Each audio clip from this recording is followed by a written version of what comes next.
ఒక్క phone call తో మీ బంగారాన్ని విడిపించి ప్రెజెంట్ మార్కెట్ రేట్ కే కొని బ్యాలెన్స్ అమౌంట్ ని క్యాష్ గా లేకపోతే సమానమైన బంగారాన్ని మీకిస్తుంది అక్షయ గోల్డ్ హబ్.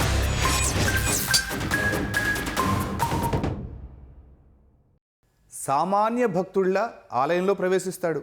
భక్తులంతా గుడిలోకి వెళ్ళి దేవుణ్ణి దర్శించుకుంటే అతడు మాత్రం పార్కింగ్ స్థలంలో మాటు వేస్తాడు. నిత్యం వేలాది మంది భక్తుల రద్దీ, పోలీసుల గస్తీ ఉన్నా చాలా చాకచక్యంగా చోరీ చేస్తాడు. ఇదే తరహాలో ఇంద్రకీలాద్రిపై పార్కింగ్ చేసిన కారులో 25 లక్షలు విలువ చేసే బంగారు ఆభరణాలు దొంగిలించాడు.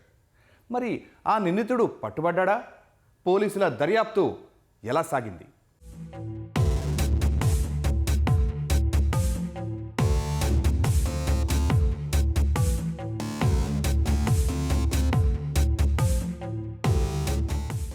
దొంగతనాలు చేయటంలో ఒక్కొక్కరిది ఒక్కో స్టైల్. అతనికి కూడా ప్రత్యేకత ఉంది. పార్కింగ్ చేసిన కార్లే అతని లక్ష్యం. పార్కింగ్ వాహనాల వద్ద మాటు వేసి భక్తులు దర్శనానికి వెళ్లిన తర్వాత దర్జాగా సొమ్ము దోచేయటం అతని స్టైల్. గత ఏడాది విజయవాడ ఇంద్రకీలాద్రిపై ఓ భక్తుడి కారులో 25 లక్షల రూపాయలు విలువ చేసే ఆభరణాలు చోరీ చేశాడు.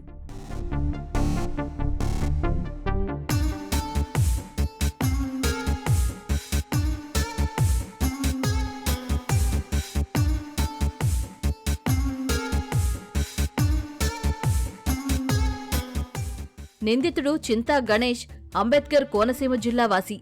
7వ తరగతి వరకు చదువుకున్న గణేష్ ఖతార్లో 15 ఏళ్ల పాటు డ్రైవర్గా పనిచేశాడు. 2019లో భారత్కు వచ్చి కొద్ది కాలం కారు డ్రైవర్గా పనిచేశాడు. జల్సాలకు అలవాటు పడి వచ్చే డబ్బు సరిపోక దొంగగా అవతారమెత్తాడు.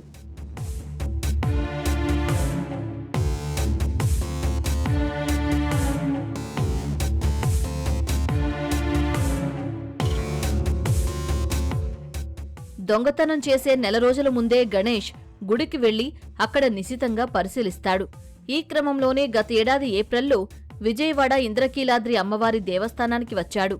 నెల రోజుల పాటు ఆలయమంతా రెక్కి చేశాడు. అమ్మవారి దర్శనానికి వచ్చిన దుర్గారావు అనే భక్తుడి కారు నుంచి 25 లక్షల రూపాయల విలువైన బంగారు ఆభరణాలు చోరీ చేసి పరారయ్యాడు. యాచంట దుర్గారావు అనే ఫిర్యాది పెళ్లికి వెళ్తూ మన విజయవాడ ఇంద్రకీలాద్రి శ్రీ కనకదుర్గ అమ్మవారి ఆలయానికి దర్శనానికి రావడం జరిగింది. అక్కడ హోమ్ టర్నింగ్లో తన కారు కియా కార్ని వైట్ కార్ని పార్క్ చేసి ఆయన కుటుంబ సభ్యులతో దర్శనానికి వెళ్ళడం జరిగింది. ఈ సమయంలో నిందితుడైనటువంటి చింతా గణేష్ ఈ దుర్గారావు గారు కుటుంబ సభ్యులతో కారు పార్కింగ్ చేసి వెళ్ళిపోవడం చూసి అక్కడికి వచ్చి కారు వెనక డోర్ని చాలా చాకచక్యంగా తీయటం చేసి వెనక డోర్లో నుంచి నగలున్నటువంటి బ్యాగ్ను తీసుకొని అక్కడి నుంచి పారిపోవడం జరిగింది. బాధితుడి ఫిర్యాదు మేరకు పోలీసులు కేసు నమోదు చేశారు. సాంకేతికత ఆధారంగా నిందితుడిని గుర్తించి అరెస్టు చేశారు. నిందితుడి నుంచి 25 లక్షలు విలువ చేసే 180 గ్రాముల బంగారు ఆభరణాలను స్వాధీనం చేసుకున్నారు. ఈ నేపథ్యంలో మేము ఇప్పుడున్నటువంటి సీసీ కెమెరాలను అలాగే టవర్ డంప్ని అనాలిసిస్ని ఇవన్నిటిని కూడా అనాలిసిస్ చేసి ఇతను ఆ ఏరియాలో గతంలో ఒక నెల రోజుల నుంచే రెక్కీ చేయటం అనేది మా యొక్క ఇన్వెస్టిగేషన్లో మేము కనుగొనడం జరిగింది. తర్వాత ఇన్ఫర్మేషన్ ప్రకారంగా అతన్ని మరలా విజయవాడ వచ్చినప్పుడు 1 టౌన్ తారాపేట ఏరియాలో 31/12/25వ తారీఖున అరెస్ట్ చేసి నియర్లీ 180 గ్రామ్స్ గోల్డ్ని రికవర్ చేయడం జరిగింది. నిందితుడు చింతా గణేష్ ప్రధాన టార్గెట్ పార్కింగ్ చేసిన కార్లే. ఏపీలోని ప్రముఖ దేవాలయాల వద్ద పార్కింగ్ చేసిన కార్లలో గుట్టు చప్పుడు కాకుండా చోరీలను చేస్తాడని పోలీసులు చెబుతున్నారు. నిందితుడిపై గతంలో పలు ప్రాంతాల్లో చోరీ కేసులు ఉన్నాయని తెలిపారు.